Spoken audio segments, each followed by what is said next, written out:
The Alabama Booksmith presents Author Spotlight. For 3 decades, our shelves have held treasures signed by amazing giants from the world of literature, brilliant and acclaimed historians, stage and screen superstars, our nation's distinguished leaders, famous sports heroes from many fields, and thousands of other eminent authors. And now, here is our host, Jake Reese. Welcome. Today we're excited to chat with Ron Rash about his mesmerizing new book, In the Valley Stories and a novella based on Serena. Ron, how you doing in these crazy times? Well, as I've told several people, my life really doesn't change that much. I'll go for walks, maybe go into the woods and write. So it's about the same.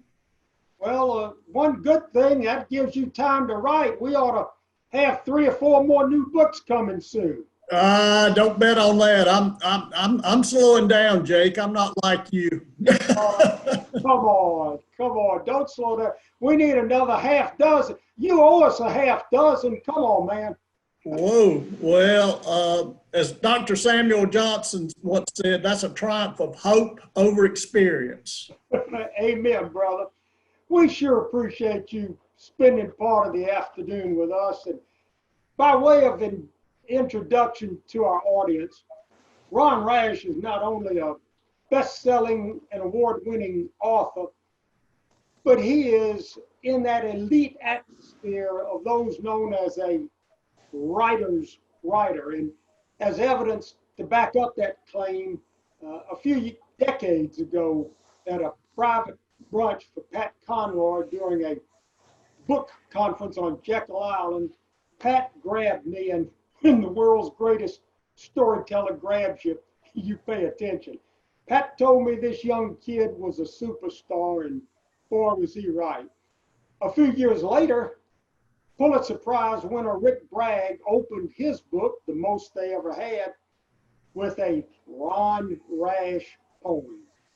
And bringing this theme up to date in 2 weeks, another brilliant young writer, David Joy, publishes his new book, When These Mountains Burn, and dedicates it to, and I'll quote, Ron Rash, my mentor and friend. I rest my case. Okay, Ron, now that I have thoroughly embarrassed you, let's talk about In the Valley. And first things first, the opening story, Neighbors, is a perfect birthing for the book. I found it riveting and actually reread it when I finished. Tell us about the genesis and background for Neighbors. Um, it was actually there's several stories I've heard, particularly up in the western North Carolina mountains, because it was so, there were Confederates and Northern. I mean, it was very conflicted, and I had heard a story a little bit like that. I changed some things, but what struck me when I wrote it a couple of years ago was it just seemed to fit what was happening in our country. I mean, or the danger of what could happen, where you get that kind of conflict between loyalty to your family, to your community, and as an individual, and it just felt like it was right. And it's a story where I really felt like it went into a pretty complex situation with no easy answers. Well, you couldn't have picked a better story to start the collection. Thanks for the inside info. Actually, I believe I'll go back and read it one more time. Well, I hope it holds up. Done pretty darn good so far. Great start.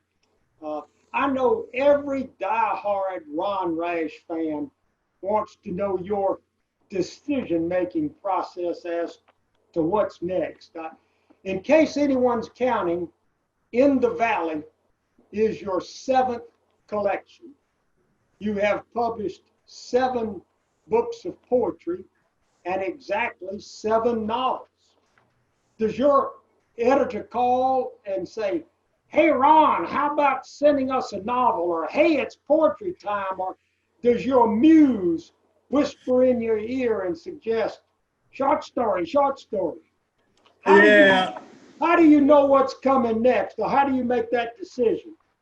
Well, I don't. I mean, that's kind of the strange thing for me is that sometimes I think I'm writing a poem and it ends up being a short story or even a novel. I mean, actually, One Foot in Eden, Saints at the River started as poems, and you know, Serena started as a short story. So, you know, it's weird, but it's just it's like when I finish, the characters aren't satisfied. Okay. They tell me, well, there's more to say here, and they won't leave me alone. I know that sounds kind of crazy. I think you've been around enough writers to know that's very often the case. Well, yours is so evenly split, and just with this publication, I don't know if you're keeping score that it was 7, 7, and 7. And so the next Ron Rash book will give us a little imbalance. Well, that's true. I hope that that's kind of scary, you know, now that does this mean I've got to do 3 more books or just one? Certainly 3 more in the next year or 2. Good gosh. With this virus, what else you got to do, man? That's true. I have been reading a lot. Okay, well, that's a good thing. Yeah. Thanks for sharing that. I know your fans are curious. I was curious. We won't ask you to detail every story in the book, although I found each fascinating and unique. However, I would love to know if Last Bridge Burned had any base in fact.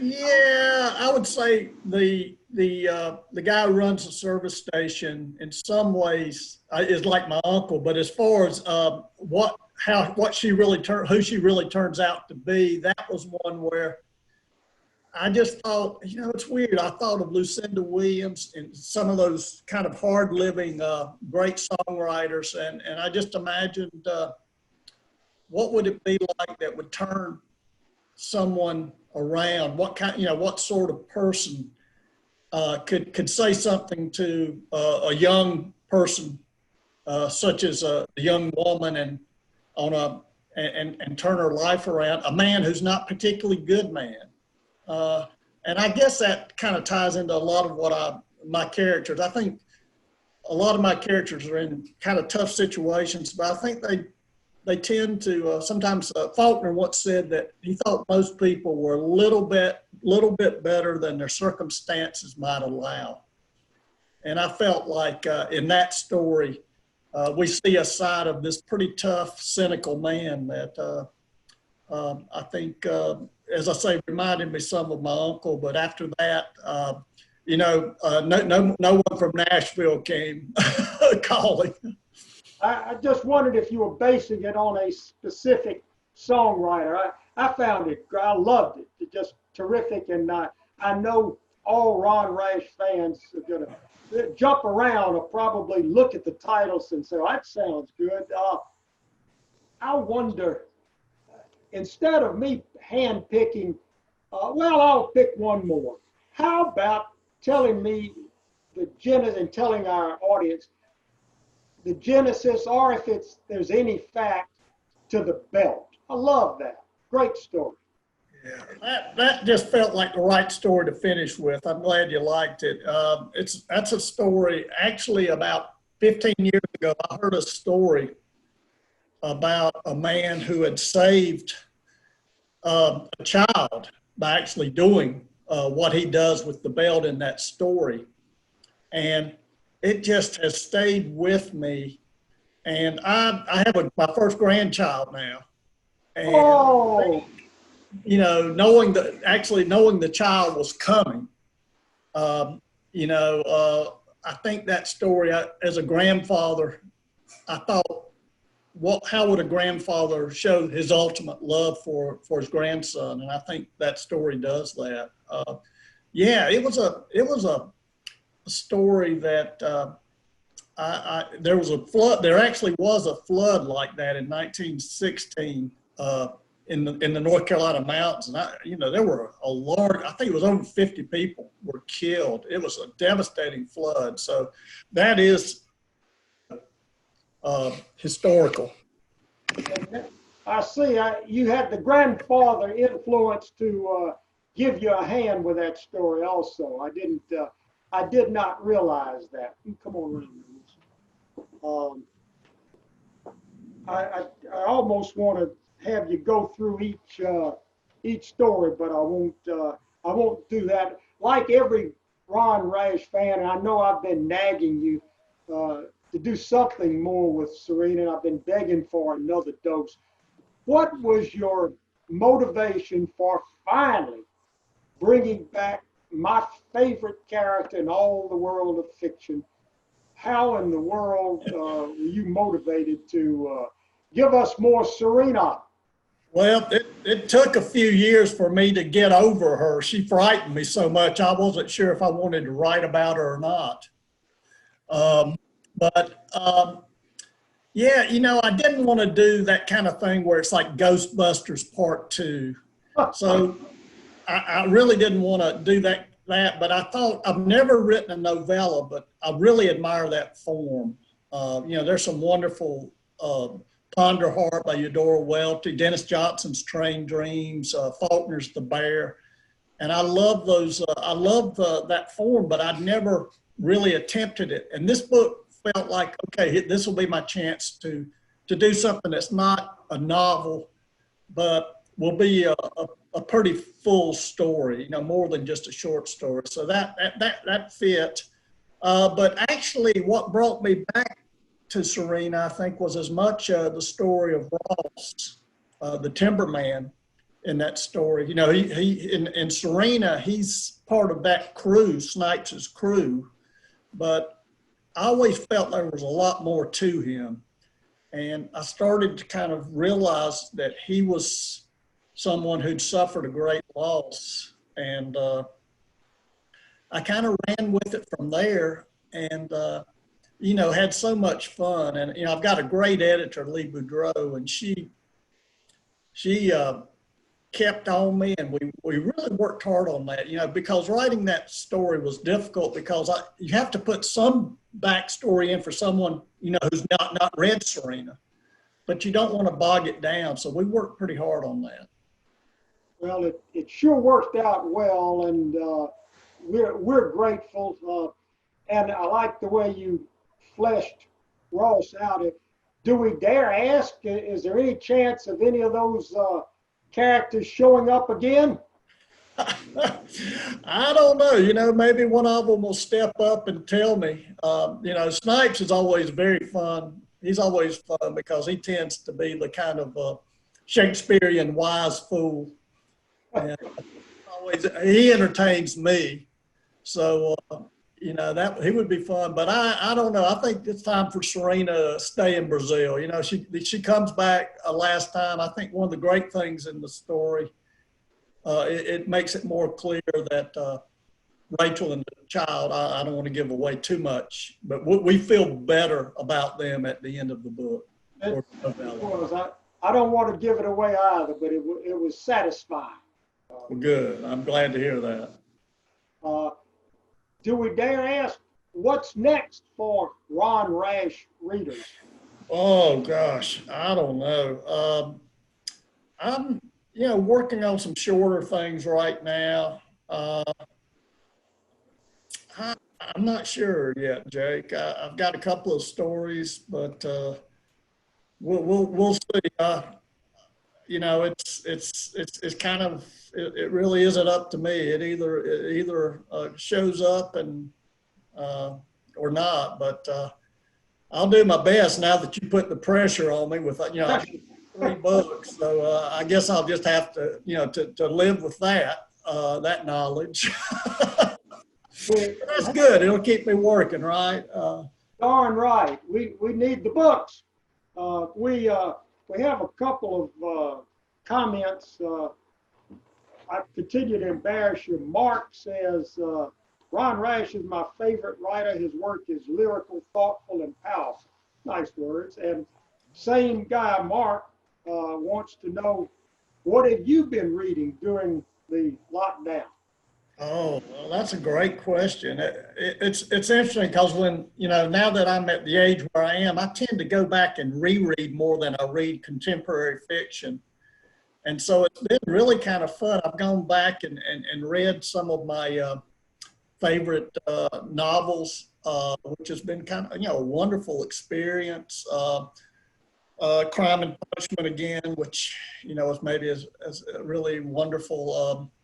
I've read Carson McCullers' new, I read The Heart is a Lonely Hunter for the first time in 30 years. And I'm stunned at how great a book that is and how young she was when she wrote it.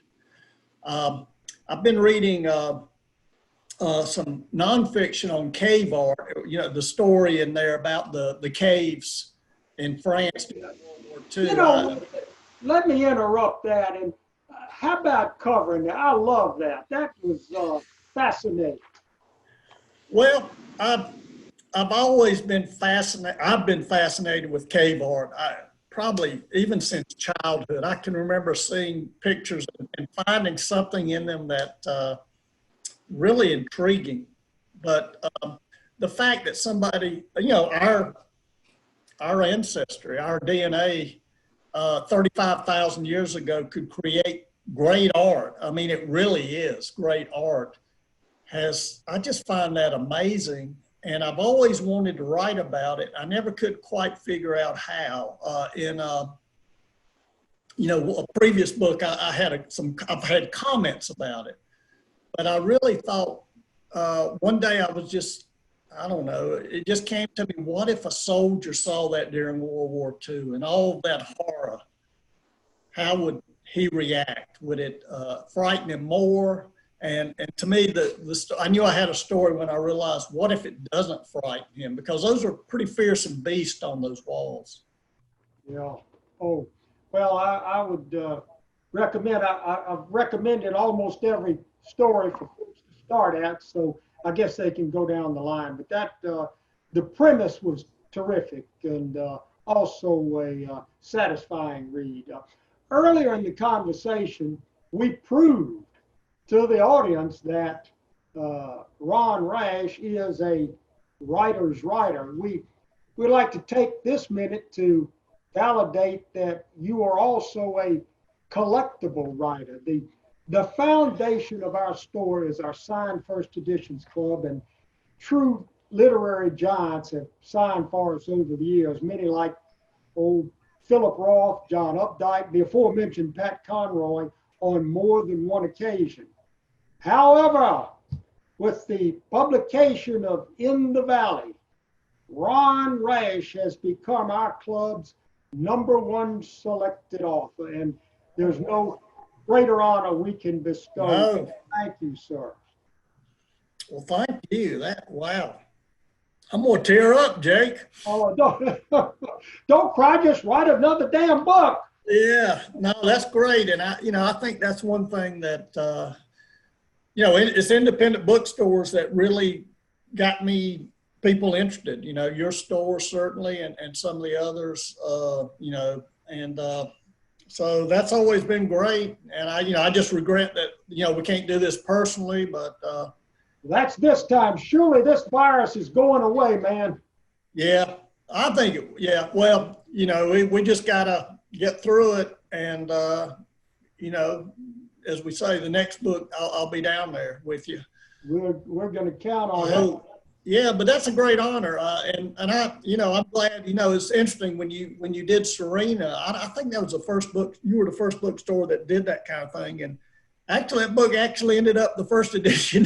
I think it turned where it was worth more than the price paid. So you kidding? That book is really. If we could talk the publisher into reprinting in hardback, it may not be a first, but it would be a pretty penny to get that. before I get to you, one more note. Well, I'll get to this question now. An anonymous attendee wants to know, what is your writing routine, specific time of day, set amount of time? Well, I would not recommend this. You know, every writer does it different, but I tend to be, I was joking with somebody yesterday and I said, you know, I'm a real Protestant, you know, because if I don't write every day, I feel guilty. And I tend to write, you know, for the last, I'd say last almost 40 years, I've written pretty much, you know,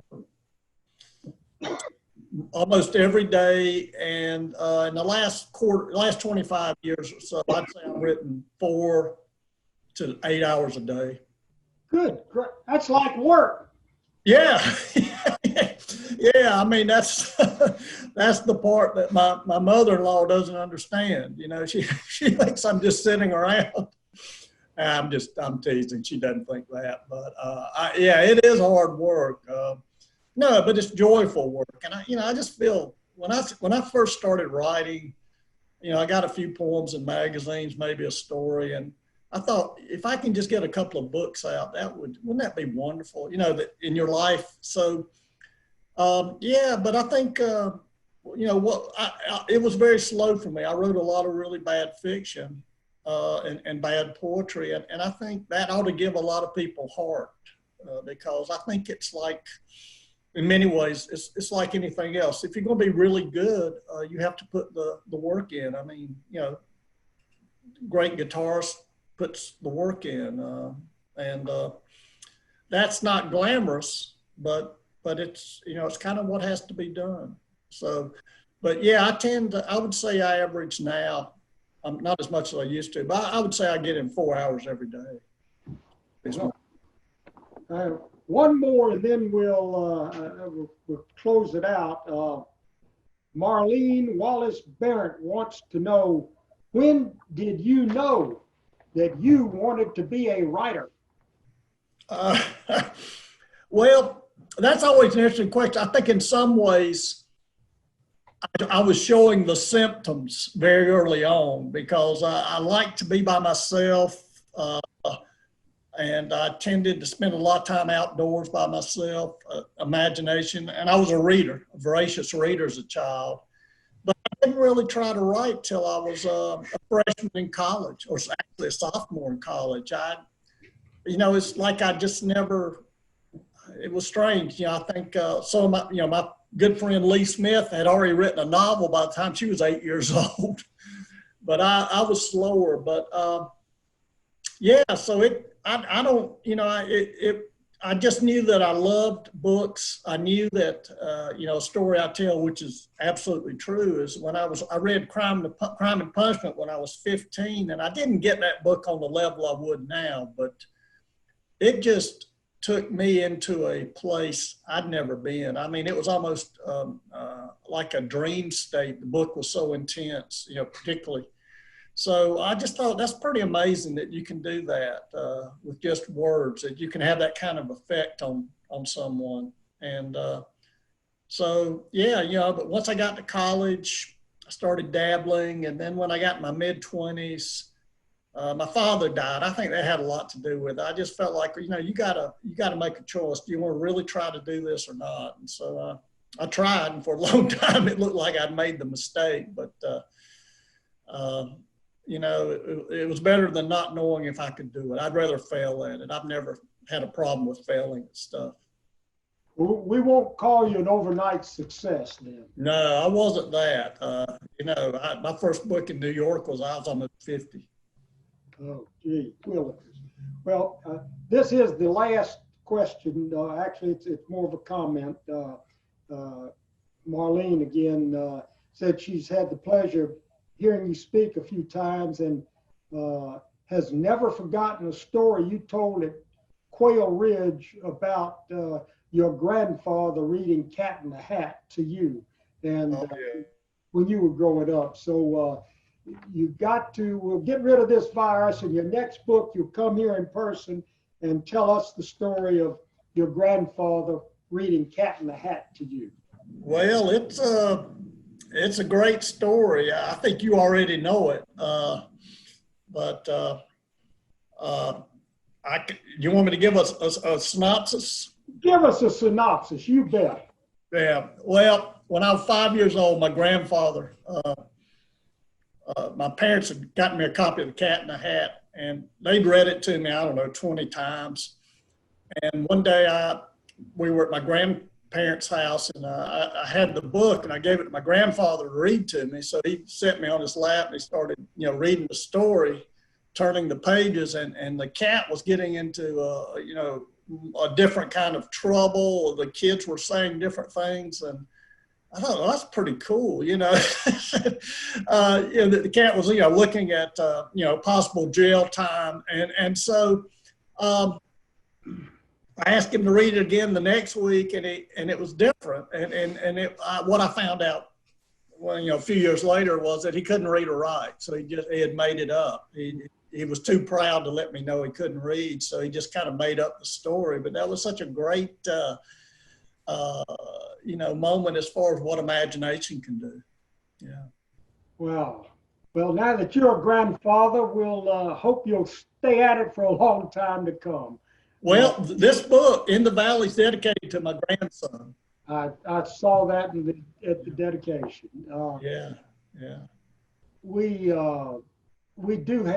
spoke earlier of our Sign First Editions Club, and a huge number of our members are watching. So will you join me in giving a shout out? Hi, guys. Thanks for watching. Well, thanks for watching, but also thanks for supporting me and Jake. I mean, I think independent booksellers and writers have a symbiotic relationship. We help each other out, or we hope we do. But is it okay if I finish with the ultimate Pat Conroy story? Oh man, what a great way to go out. Should we get? Yeah, because speaking of the fact that I've got a readership now, and all these people have bought my book with your help. I was when I first knew Pat, I was I think it was one of my books anyway. I did an event where there were only 3 people who attended. The person who introduced me, his friend, and a rather irate nun. When I brought up Flannery O'Connor, she didn't think much of Sister Flannery. But anyway, so they had my books there at the library. So these 3 people showed up, and one of them fell asleep while I was doing my little 15-minute reading, and so I didn't sell a book, and so I saw Conroy I don't know, this happened about a year later, and I said, I have the worst book signing story of all time, and I told him that story. I said I didn't even sell 1 book, Pat. You can't top that. And then Pat did what he had always said this. He said, "Oh, no, no, no." And I knew he was going to have to find a way to top it. That's just the way Conroy was. But he said his first book was The Boo, which was self-published. And he was at some bookstore, I think in Charleston or somewhere down on the South Carolina coast, with his, book that he paid to get published and put on, and he had about 10 copies out there. Anyway, for like 2 hours, nobody was interested. Finally, this guy came and kind of looked at the book, read a couple of pages, talked to Conroy, Conroy talking to him. And after about 15 minutes, he said, "Okay, I'm going to buy this, but, can you sign it for me first?" And so Pat signed it, to my friend, whatever, Pat Conroy. And the guy was going to the cash, to cash out and buy it. And he'd taken a couple of steps and he fell over and died. Right. And so Pat he said, "That's -1 because the book, I couldn't sell the book now because I'd autographed it." And that was the last time I tried to top Pat Conroy. I just gave up. That is, I can't believe, I thought I knew every Pat Conroy story. That's incredible. I said I wasn't going to read anymore, but we just got this. I've got to let the audience see. It's from Wake Forest, North Carolina, from Brian. And he says, wow, after hearing your story, wow, I only recently discovered that my grandfather couldn't read or write. So that's so powerful. Ron, we are grateful to you for this afternoon, for all the books you've written and the ones you're going to write. Okay. And we thank you for signing our books. Thank you for spending the afternoon with us. Stay well, stay safe, and we look forward to seeing you soon. Well, thank you, and thank Mike for working me through Zoom, because I have no technological ability, so we had to really struggle. I finally got my neighbor to come over, and he figured it out in about 30 seconds. But it was great, Jake. I hope to see you soon. Take care. Everyone stay safe. To purchase a signed first edition of In the Valley, please click the link in the description below.